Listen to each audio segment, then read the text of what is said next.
Mechanical ఉండేది, something ఇంకా CSC computer science engineering అనేది ఉండేది. సో 5 బ్రాంచెస్ వచ్చాయి. నా డీటెయిల్స్ ఏం కావాలి? కైట్ కాలేజ్లో B Tech 4th year 2010 branch ECE బ్రాంచ్లో రోల్ నెంబర్ 23 ఎవరైతే ఉన్నారో వాళ్ళ డీటెయిల్స్ కావాలి. సో నేను ఫస్ట్ ఏం చేశాను, డేటా మైనింగ్ ప్రాసెస్ యూజ్ చేసుకుని డేటా వేర్ మనం ఏదైతే అనుకున్నామో డేటా వేర్ హౌస్లో ఎగ్జిక్యూట్ చేస్తున్నాం కదా. సో ఇందులో ఎంటర్ అయిందంటే నెక్స్ట్ ఏం చేసాం మనం, కైట్ ఫస్ట్ కాలేజ్కి వచ్చాం. ఫస్ట్ కాలేజ్కి వచ్చిన తర్వాత బీటెక్ అనే దాన్ని సెలెక్ట్ చేసాం. దీంట్లో మనకి ఏం కావాలన్నా 4th ఇయర్ ఎవరైతే చదువుతున్నారో ఇందులో మళ్ళీ ఈసీఈ బ్రాంచ్, ఇందులో 5 బ్రాంచెస్ ఉంటాయి కదా. అందులో ఈసీఈ బ్రాంచ్లో పర్టికులర్గా కైట్లో రోల్ నెంబర్ 23 డీటెయిల్స్ కావాలి. ఇలా డేటాని ఎక్స్ట్రాక్ట్ చేసే ప్రాసెస్ని డేటా మైనింగ్ అంటారు. Data mining is nothing but to extract the data from the large amount of data, that is called data mining. అర్థమైందా? ఇప్పుడు లార్జ్ అమౌంట్ ఆఫ్ డేటా మనం క్రియేట్ చేసాము, మనకు కావాల్సిన డేటాని కానీ మనం సెలెక్ట్ చేసుకున్నాం. రిమైనింగ్ డేటా మనం ఏం చేసాము, లీవ్ చేసాం.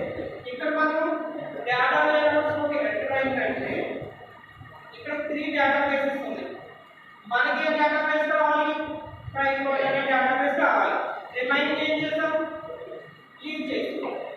నెక్స్ట్ ఇందులో చాలా కోర్సెస్ అనేవి అవైలబుల్గా ఉన్నాయి. మనకి ఏం కావాలి, బీటెక్ అనేది కావాలి. సో బీటెక్ని సెలెక్ట్ చేసుకుందాం.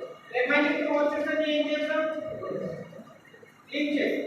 నెక్స్ట్ ఇందులో కూడా బీటెక్ 1, 2, 3 4 ఇయర్స్లో మనకు కావాల్సిన డీటెయిల్స్ అవి 4th ఇయర్ పడి. సో రిమైనింగ్ 3 ఇయర్స్ ఏం చేసాం, లీవ్ చేసాం. నెక్స్ట్ 4th ఇయర్లో 5 బ్రాంచెస్ ఉంటాయి. 5 బ్రాంచెస్ మనకు కావాల్సింది ఏంటి, ఈసీ. రిమైనింగ్ బ్రాంచెస్ ఏం చేసాం, లీవ్ చేసాం. సో ఈసీ బ్రాంచ్లో నెంబర్ ఆఫ్ స్టూడెంట్స్ అనే వాళ్ళు ఉంటారు. మనకు కావాల్సిన స్టూడెంట్ రోల్ నెంబర్ ఎంత, 20. మనం 23 రోల్ నెంబర్స్ యొక్క డీటెయిల్స్ అనేవి తీసుకుంటాం. రిమైనింగ్ వాళ్ళు ఏం చేస్తాం, అంటే మనం ఇన్కన్సిస్ట్ ఆఫ్ డేటాని మనం ఏం చేస్తాం, అవాయిడ్ చేస్తాం. మనకు కావాల్సిన డేటాని సెలెక్ట్ చేసుకోవాలి. ఈ ఎంటైర్ ప్రాసెస్ నే డేటా మైనింగ్ అంటారు. అర్థమైందా? దాంట్లో స్టోర్ అయినటువంటి డేటాబేసెస్ అన్ని కూడా రిలేషనల్ అన్నమాట. 1 by 1 రిలేటెడ్ అయి ఉంటాయి. మనం ఏదైతే డేటాని ఎక్స్ట్రాక్ట్ చేస్తామో ఆ డేటా ఏ డేటాబేస్లో అయితే స్టోర్ అయ్యిందో అది మాత్రమే మనం సెలెక్ట్ చేస్తాం. రిమైనింగ్ డేటాబేసెస్ అన్ని లీవ్ చేస్తాం. అర్థమైందా? డేటా మైనింగ్ ఇందులో ఏంటంటే స్టార్టింగ్ ఇక్కడ డేటాబేస్, నెక్స్ట్ ఇది ఏంటంటే డేటా వేరియబుల్, ఇది www డాట్ అంటే వరల్డ్ వైడ్ డేటా. నెక్స్ట్ ఇది ఏంటంటే అసలు పోస్ట్ డేటాని స్టోర్ చేసుకోవడానికి కెపాసిటీ కలిగినటువంటి ఈ డేటాబేస్ స్టోర్ అయినటువంటి డేటాని మనం ఎలా మైనింగ్ చేస్తాం. ఓకేనా? నెక్స్ట్ ఇక్కడ ఏంటి అంటే ఫస్ట్ మనం స్టోర్ అయినటువంటి డేటాని ఫస్ట్ క్లీన్ చేయాలి. ఎందుకు అంటే డేటా వేర్హౌస్లో డేటా అనేది కంటిన్యూస్ ప్రాసెస్, అది స్టోర్ అవుతూనే ఉంటుంది. సో అలా స్టోర్ అవుతూ ఉండడం వల్ల దాంట్లో unwanted inconsistent amount of data అనేదాన్ని అది క్యాప్చర్ చేస్తుంది. ఆ ఇన్కన్సిస్టెంట్ డేటాని మనం అవాయిడ్ చేయడానికి ఇక్కడ క్లీనింగ్ అనేది చేస్తాం.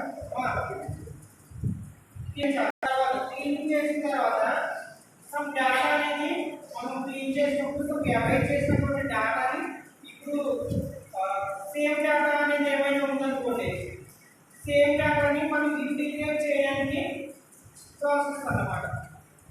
క్లీనింగ్ చేసిన తర్వాత సేమ్ డేటా అనే దాన్ని డేటా బేస్డ్ స్టోర్ అయి ఉందనుకోండి, సేమ్ డేటా కాబట్టి డేటా అనేది ఎక్కువ తీసేసుకుంటారు. సో ఒక దాన్ని మనం అవాయిడ్ చేసుకోవచ్చు కదా. సో దాన్ని ఇంటిగ్రేట్ చేయడానికి అనేది ఇంటిగ్రేటింగ్ అనేది యూజ్ చేస్తాం.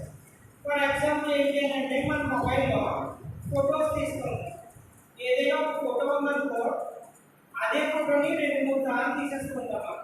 సో డేటా అనేది ఏమవుతుంది, సేమ్ ఫోటోకి 3 టైమ్స్ అనేది రిపీట్ అయ్యింది. మన ఫోన్లో మీరు ఐడెంటిఫై చేసినట్లయితే సిమిలర్ ఫోటోస్ అని ఉంటుంది లాస్ట్ సిమిలర్ ఫోటోస్ వల్ల యూజ్ ఏముంది సేమ్ ఫోటో ఉంటాయి కదా సో మనం దాన్ని మెడి చేసుకుంటే మెమరీ అనేది